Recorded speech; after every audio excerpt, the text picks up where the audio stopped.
The rain fell softly on the day we buried my grandmother, Eleanor Rose, the last link to my mother's family and owner of what my in-laws dismissively called that dusty old junk shop on Main Street. What Rose Antiquities lacked in modern glamour, it made up for in character. 3 floors of carefully curated history that had been my second home since childhood. My name is Emma Taylor, and this is the story of how my grandmother's worthless antique shop turned out to be worth more than anyone could have imagined, in ways that went far beyond mere money. Really, Emma, my mother-in-law Barbara said as we left the funeral, her designer umbrella held carefully away from her expensive suit. You can't possibly be thinking of keeping that old shop. It's taking up prime real estate in the historic district. The smart thing would be to sell to developers. I clutched the shop's keys tighter in my pocket.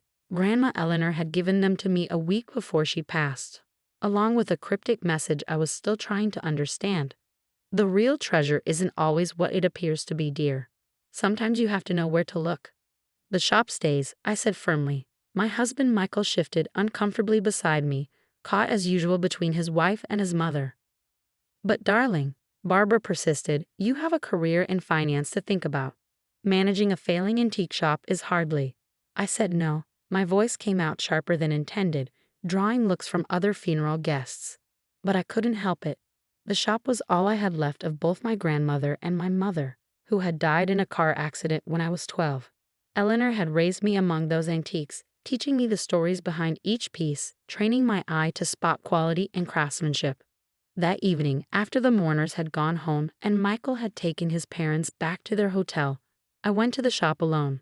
The bell above the door chimed softly as I entered, its familiar tone bringing tears to my eyes.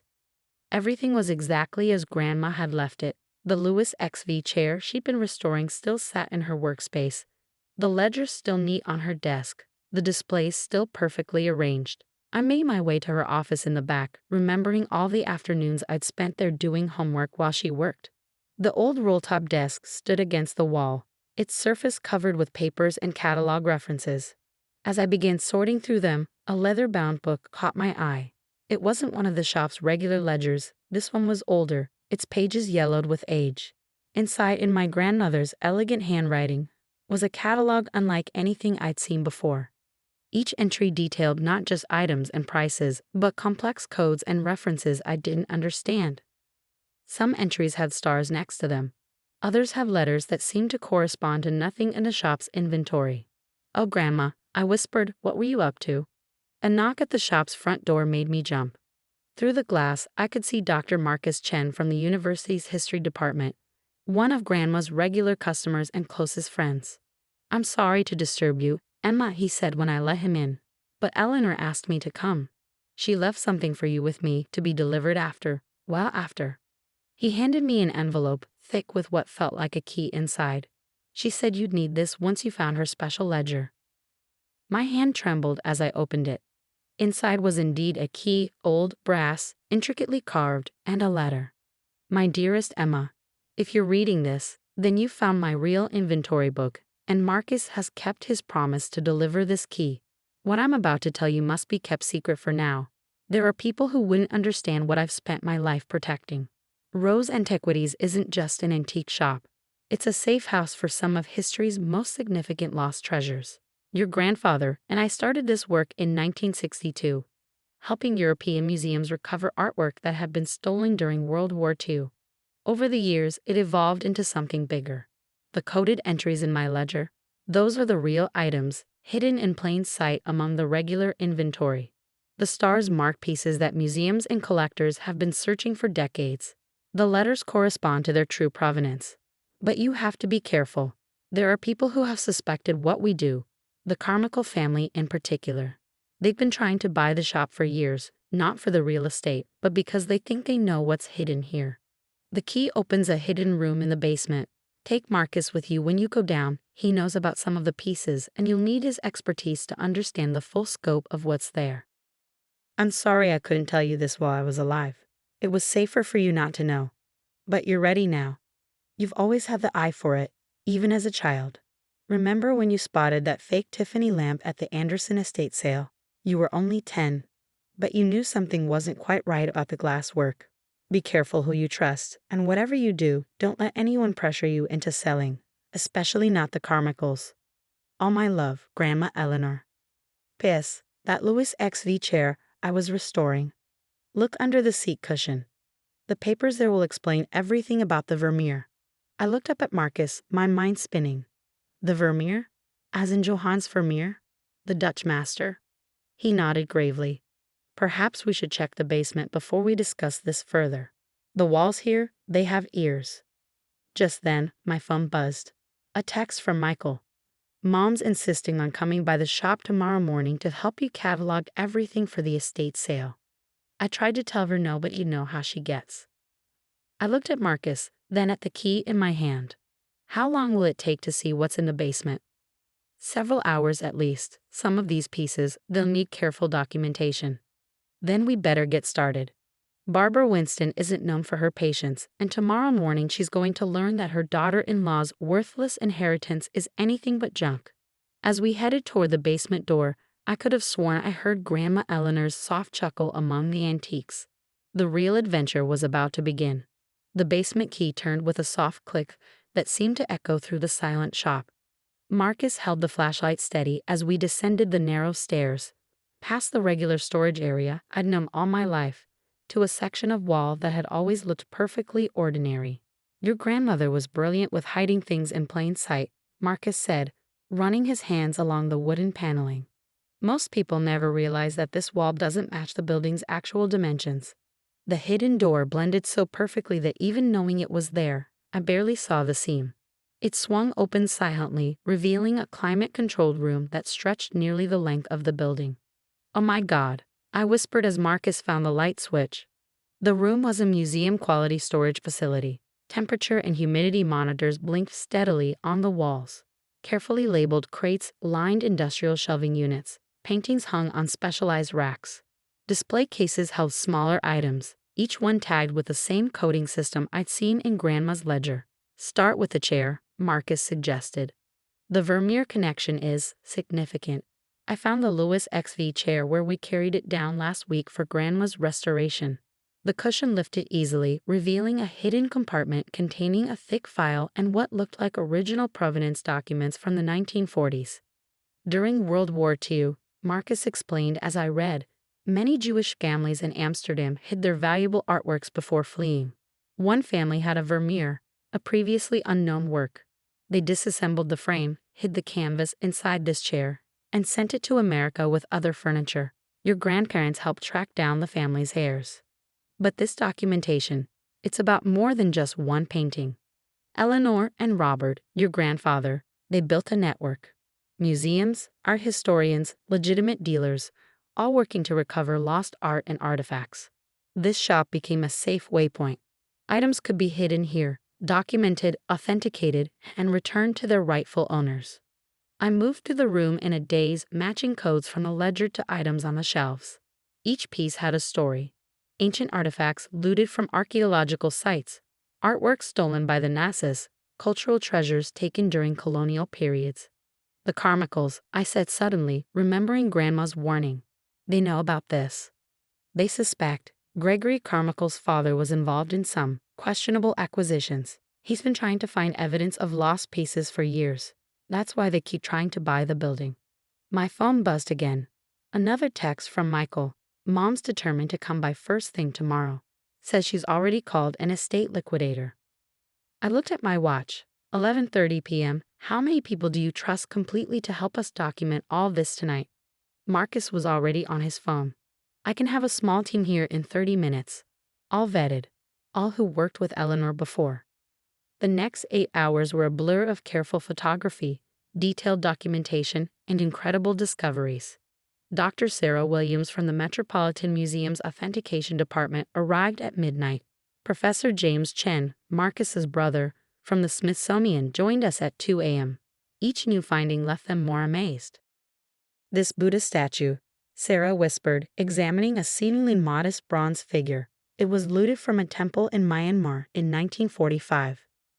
Museums have been searching for it for decades. The provenance papers are all here, I said, checking the ledger. Grandma was helping the temple reclaim it. James was carefully examining a collection of Native American artifacts. These were stolen from a reservation museum in 1972. The tribe has been trying to recover them ever since. By 7 a.m., we had preliminary documentation of over 200 significant pieces. Their combined value was staggering, but more importantly, each item represented a piece of history that could finally be returned to its rightful owners. At 8:30 a.m. sharp, the shop's bell chimed. Barbara Winston's voice carried down the stairs. "Emma, we're here to help you start clearing out this mess." I met them in the main shop area, where Barbara was already placing post-it notes on pieces she deemed salvageable for the estate sale. Michael stood awkwardly by the door while his mother took control. "I've called Harrison's auction house," she announced. "They can clear everything out by next week. Though honestly, most of this should probably just go to Goodwill." "That won't be necessary," I said calmly. "I've already had the inventory evaluated." "Oh, honey," she laughed, "I know you're attached to your grandmother's little collection, but we need to be realistic about Mrs. Winston." Sarah Williams appeared from the basement stairway, her Metropolitan Museum ID badge clearly visible. "I'm Dr. Williams, head of authentication at the Met. We're going to need you to step away from that salvageable piece you just tagged. It's a 15th century Italian devotional piece that was looted from a church in Florence in 1944. Barbara's hand jerked back from the small wooden panel as if it had burned her. What? "Emma," James Chen called from the basement door. "The Smithsonian's director is on FaceTime. He'd like to discuss the Native American artifacts." Michael found his voice first. "Emma, what's going on?" I held up Grandma's ledger. Rose Antiquities wasn't just an antique shop. It was a safe house for recovering stolen art and artifacts. Grandma and Grandpa spent 50 years helping return lost treasures to their rightful owners. But that's impossible," Barbara sputtered. "Eleanor was just a small-town antique dealer." "Actually," Marcus said, emerging with a familiar-looking folder, "she was one of the most respected art recovery experts in the world.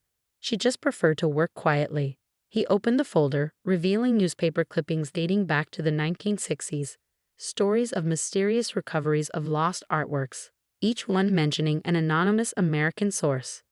"The shop stays," I said firmly, "and the work continues." Just then, the bell chimed again.